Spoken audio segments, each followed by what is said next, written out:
entender que não existe caminho fácil no lipedema, não existe fórmula mágica para o lipedema, né? Lipedema é um trend já há alguns anos e eu sempre digo que toda a área de inovação, toda situação nova ou quando alguma coisa vem para um conhecimento mais geral, é uma terra muito fértil para aqueles que querem tentar fazer o bem e pesquisar e investigar, mas também para aqueles que simplesmente vendem sem conhecimento, uma vez que há uma tendência natural da sociedade a acabar absorvendo e aceitando tudo isso. Quando a gente tem uma condição de saúde, difícil tratamento e que não existe uma solução tão simples e fácil, aí cria-se espaço para um monte de tratamento, um monte de coisas mirabolantes. E quando a gente fala em lipedema, o básico ainda é o que mais funciona. Então é uma mudança de estilo de vida, a pessoa tem que se alimentar de uma forma saudável, é uma alimentação super equilibrada, sem açúcar, diminuir o álcool. E quando a gente faz todo esse trabalho básico e também o uso de tecnologia, então a tecnologia é uma ferramenta que nos ajuda hoje no controle e no tratamento do lipedema, mas desde que ela mude o estilo de vida, ela faça um controle alimentar, um controle de treino, uma melhora da massa muscular. Mesmo assim, a gente sabe que o paciente no peso, treinando, ainda é uma condição de difícil, porque existe ali uma gordura que ela não responde tão bem uma perda de peso, mas o que acontece é que as pessoas que reclamam muito do lipedema, elas têm muita gordura e essa muita gordura responde, só que quando ela perde o excesso, vai ficar naquela situação que, mesmo no peso adequado, treinando bem, tem um acúmulo de gordura. Como é que a gente trata isso? É um ambiente menos inflamado. E aqui também nós temos tecnologias para ajudar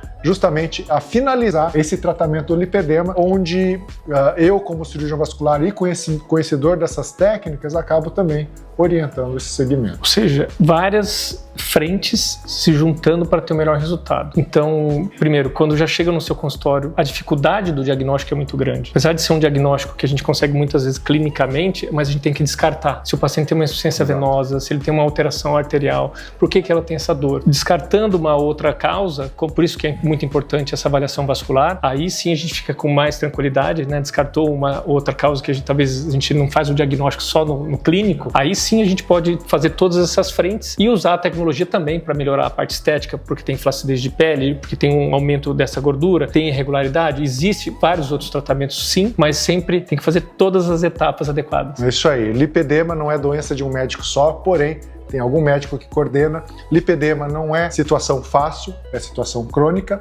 mas hoje em dia a gente tem capacidade de controlar muito bem. Então, tudo depende de um bom diagnóstico, mas também do paciente, da sociedade entender que não existe caminho fácil no lipedema, não existe fórmula mágica para o lipedema.